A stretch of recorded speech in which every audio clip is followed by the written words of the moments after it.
There are stories that hurt even before they begin. This is one of them.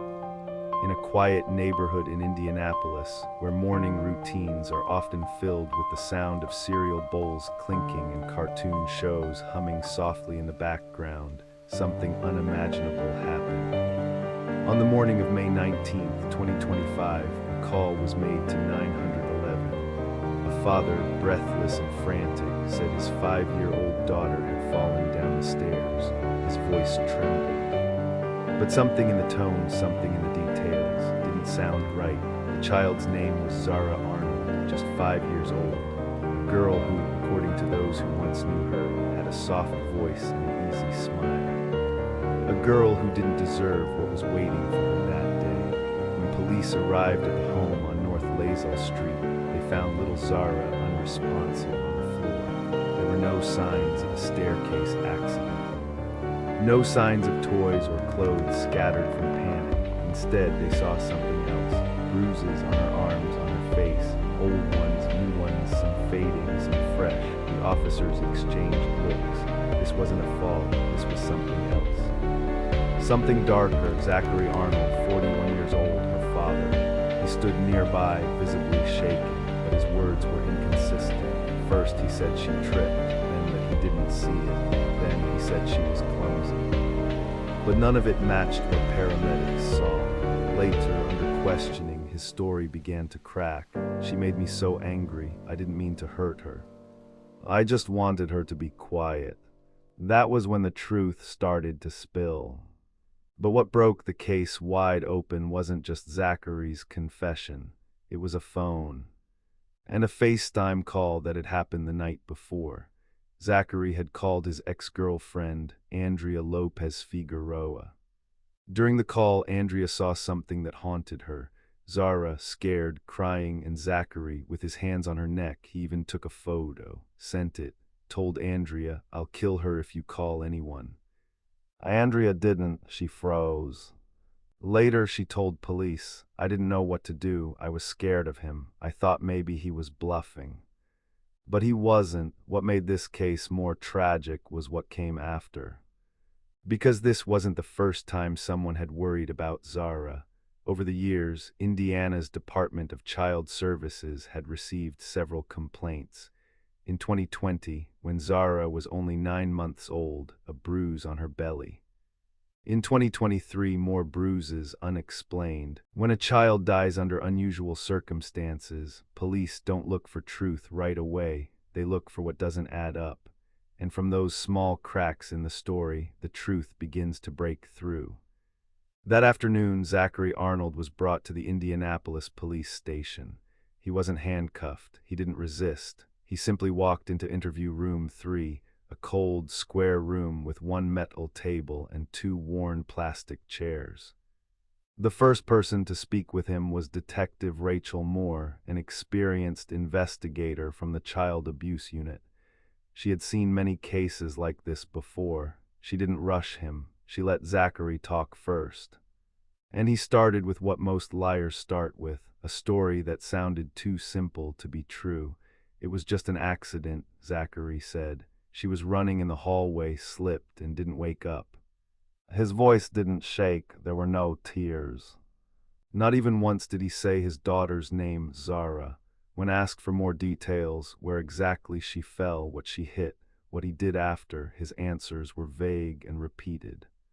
He said things like, "I don't remember clearly. It happened so fast. I was in shock." But meanwhile, at the coroner's office, Dr. Eileen Foster had already begun Zara's autopsy. She was a pediatric forensic pathologist, known for being precise and calm, no matter how painful the case. Her early report revealed something very different from Zachary's story. There were multiple bruises across Zara's small body in different stages of healing on her arms, legs, and back. But most of all, around her neck, there were signs of pressure. No head trauma, no signs of a fall. No injuries that matched a stairway accident, as Zachary had claimed. In the final line of the report, it was written simply and clearly, "Cause of death, asphyxiation due to neck compression. Manner of death, homicide." The moment Detective Moore saw the report, she knew the game had changed. She returned to the interview room, this time with quiet confidence. She didn't bring the report with her, not yet. She just asked the same question again, but softer. You said she fell, but the marks, especially on her neck, they don't match that. Zachary was no longer calm. He leaned back in his chair, ran his hands through his hair, and started breathing fast. I didn't mean to, I was just angry. The detective asked gently. Angry at who? At Zara. Zachary looked away. He didn't answer, but that silence said more than words ever could. At the same time, detectives had begun checking his phone. What they found confirmed everything. There was a FaceTime call from the night before with his ex-girlfriend, Andrea Lopez Figueroa. During the call, she had seen Zara crying and scared. Zachary was angry. They found screenshots saved on his phone, one showing Zara with her head tilted in an unnatural way, and a message that read, "She won't stop crying. If you call the cops, I'll end her." Andrea didn't call. She was scared. She hoped he was bluffing. She hoped he would stop, but he didn't stop. Later that night, Zachary finally gave in and spoke more openly. We had a fight, me and Andrea. She blocked me. Zara kept crying. I snapped. Detective Moore took notes, word for word, but something kept bothering her. Even now, Zachary never said Zara's name, not once. To him, she was... Before tragedy came, there were just two people trying to build something normal. Zachary Arnold and Andrea Lopez Figueroa had once been that kind of couple. They met in early 2022, and at first, everything was light. Texts, music, movie nights. Andrea thought Zachary was quiet, even shy. He listened well, didn't raise his voice, and treated her with care. What she didn't know at the time was that Zachary had recently won full custody of his 5-year-old daughter, Zara. He said very little about the child's mother, only that he was the better parent, and that the past was too messy to revisit. Andrea met Zara not long after they started dating. She described the little girl as sweet and quiet, often holding a stuffed rabbit named Momo, always humming little songs. Andrea would brush her hair, read her stories, tuck her in. Zachary, meanwhile, often sat in the other room, scrolling on his phone. For a while that seemed normal, but slowly things began to shift. By late 2023, the cracks in the relationship had deepened. Zachary had lost his job. He had become distant, short-tempered. Small problems led to long silences. He complained about bills, about being overwhelmed, about Zara crying too often. Andrea moved out briefly at the start of 2024, thinking a little distance might help. But she returned, not for Zachary, but for Zara. The little girl had started calling her Drea, and that name was hard to walk away from. Then came April 17, 2025. That morning, Andrea received a message from Zachary. It wasn't a hello, it was a photo, Zara crying, her face red and puffy. Underneath, Zachary had typed, "She's your problem now." Andrea was confused. They hadn't spoken in days.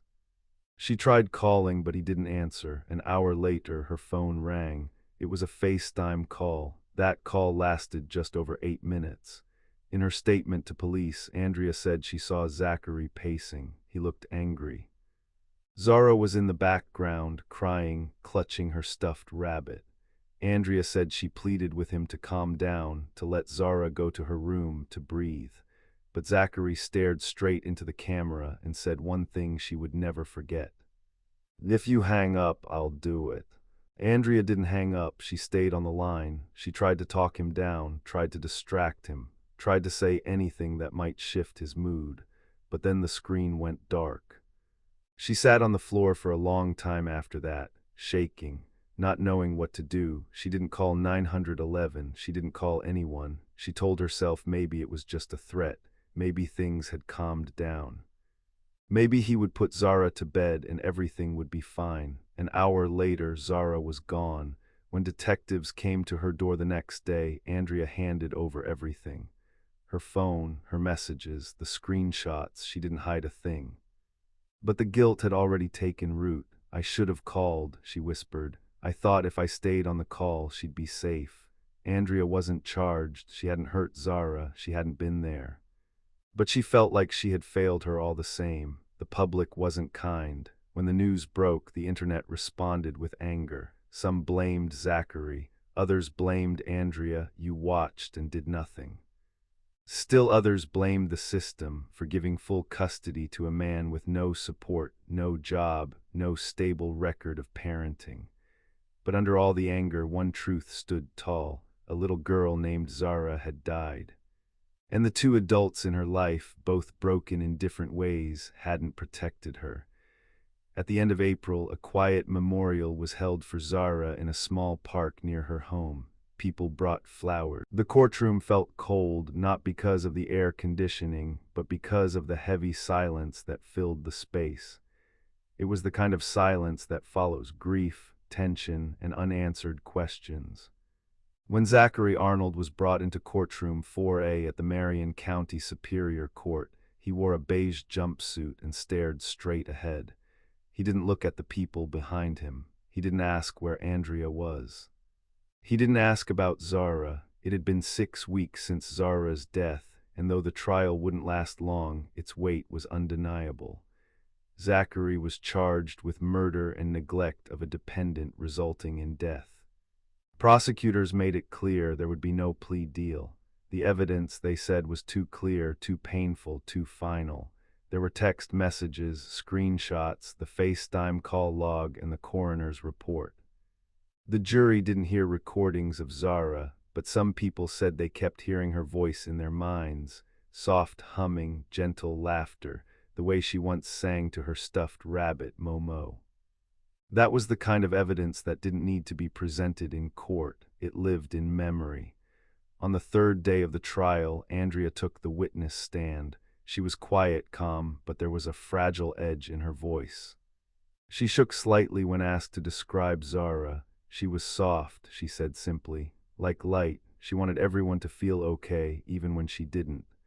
When asked about the FaceTime call, Andrea looked down and repeated Zachary's chilling words. "If you hang up, I'll do it." That single sentence filled the courtroom like a storm. No one spoke. There were no coughs, no whispers, just a cold, breathless stillness. Some questioned whether Andrea should face charges too, but the prosecution explained that silence is not always guilt. Sometimes it is fear, sometimes it is disbelief. Sometimes it is a desperate, frozen hope that things will fix themselves before it's too late. A neighbor, Ms. Carter, also testified. She had lived 2 doors down and admitted to hearing Zara cry at night but never called anyone. "I thought maybe she had nightmares," she said. "You don't want to assume the worst." Her words were honest but heavy. In this case, assumptions had cost a life. After 9 days of testimony, the jury returned with their verdict, guilty on all counts. Zachary showed no reaction. He didn't cry. He didn't speak. He simply stared forward as if none of it applied to him. 2 weeks later, during the sentencing hearing, Zara's maternal grandmother read a statement that left the room in tears. Her favorite color was purple. She liked banana pancakes. She had just learned to ride a bike without training wheels, and now she's a headline. Her voice cracked and she sat down, and for the first time in the entire process, a tear slid down Zachary's cheek. He was sentenced to 65 years in prison without parole and transferred to a maximum security facility in northern Indiana. Andrea did not attend the sentencing. She later told a reporter it already ended. "The night Zara's voice disappeared, that was the end for me." After the trial, Andrea quietly left Indianapolis. She moved to another state, changed her number, deleted her social media. But before she left, she visited one last place, Zara's school. There, she sat with Ms. Noreen, Zara's kindergarten teacher, in the room where the little girl had once drawn rainbows with 3 suns. Andrea picked up one of those drawings still pinned to the classroom board. She said 3 suns meant 3 people who made her feel warm, the teacher said. She said you were one of them. Andrea didn't reply. She just held the paper closed like something fragile, something still alive. Not all stories end with noise. Some fade into stillness, into empty bedrooms, into deleted voicemails, into courtroom transcripts and news headlines. But for the people who knew Zara, her teachers, her neighbors, Andrea, her voice still echoes in old memories. When the courtroom doors finally closed behind Zachary Arnold, the legal chapter of Zara's story came to an end, but outside, a larger conversation was only beginning. Across Indianapolis and beyond, people were left with a painful, urgent question. How could this have happened to a 5-year-old child? Zara's death was not just a personal tragedy. It became a symbol of something deeply broken in the system meant to protect children. The story made headlines across the country. News outlets ran titles like "Signs Were There, but No One Acted," and "Another Child Slips Through the Cracks." On social media, images of Zara, especially one where she smiled in a pink dress, were shared thousands of times. Hashtags like #Justice for Zara, #Protect Our Children, and Zara's voice trended as the public expressed grief, anger, and a deep sense of failure. People began looking more closely. Journalists uncovered that Zara had been absent from school several times in the months leading up to her death. Her teacher had raised concerns. A neighbor said she often heard crying from the apartment. But no welfare check was ever conducted. The school had followed standard protocol. The neighbor assumed someone else would step in. And so Zara, isolated, small, and vulnerable, slipped through every gap in the net meant to catch her. Advocates for child safety said this wasn't uncommon. "Pain doesn't live on paper," one social worker said in an interview. "It lives behind closed doors in the quiet moments we overlook." Public forums began to pop up throughout the state. At one town hall in Indianapolis, teachers, parents, and social workers gathered with candles in hand. One teacher stood up and asked, "What happens when we say something and no one listens?" A mother followed, sharing how her child was saved only because a school counselor noticed a bruise. "But what about the ones we miss?" she asked. The room fell silent. Meanwhile, Indiana lawmakers faced growing pressure. A proposed bill called Zara's Law was introduced to increase funding for school counselors, expand home visit requirements in custody cases, and provide better training for recognizing signs of emotional neglect. Some argued that more regulation would burden the already underfunded system. Others believed change was necessary, even overdue. One thing was clear: Zara's name had started something. Her story pushed people to reconsider not only how the system worked, but whether it was working at all. Even Andrea, who had left Indianapolis after the trial, eventually returned to the public eye. Quietly, without press or speeches, she appeared at a child safety summit in Ohio. When asked why she came, she simply said, "Because someone has to speak her name, because she can't." With the help of a nonprofit group, she later helped launch a small campaign called Zara's Voice, an anonymous hotline for teachers, neighbors, and anyone unsure of how to report a child in danger. Today, in the small park near Zara's old home, her favorite swing still hangs from the oak tree. At its base, there's a plaque that reads, "Zara Arnold, 2019-2025. She brought light." Let's not forget to keep looking for it. Every April, people gather there. They don't talk about Zachary. They don't argue about blame. They talk about Zara, how she loved banana pancakes, how she sang to her stuffed rabbit, how she once drew pictures with 3 sons. Time moved on. The news cycle changed. New tragedies appeared in headlines. But for those who knew Zara, and for many who didn't, her story never truly ended.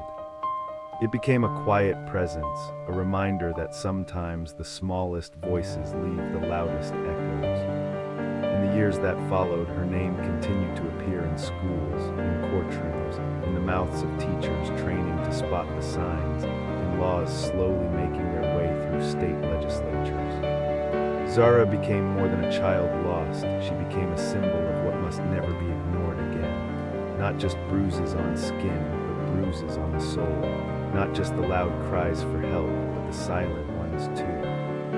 Andrea never returned to a life she once knew. She spent time in therapy, in silence, in long walks with no destination. But she also found moments of light in volunteering, in listening to other mothers, and planting flowers that reminded her of Zara's drawings. On one anniversary of her daughter's passing, Andrea said to a small group at a local shelter, "She's not here, but I still hear her. In the way I protect others now, in the way I don't walk away." Sometimes healing doesn't look like a grand transformation. Sometimes it looks like making sure no child has to suffer in silence again. And so we close this story, not because it truly ends, but because it must now live in the choices we make. In how we watch over our communities, in how we listen when a child is too afraid to speak, in how we refuse to look away. Zara Arnold may have been only 5 years old, but she mattered. Her story matters. And through every action taken to protect another child, her voice continues. If this story moved you, if it made you think, reflect, or feel, please consider supporting our channel by hitting the like button, sharing this video, and subscribing to Rose and Crime. We tell stories not just to remember the past, but to help protect the future. Let Zara's voice be one we never forget. Subscribe now to join us in sharing these powerful stories. Like, comment, and share to keep the conversation going, because sometimes the quietest voices are the ones that need us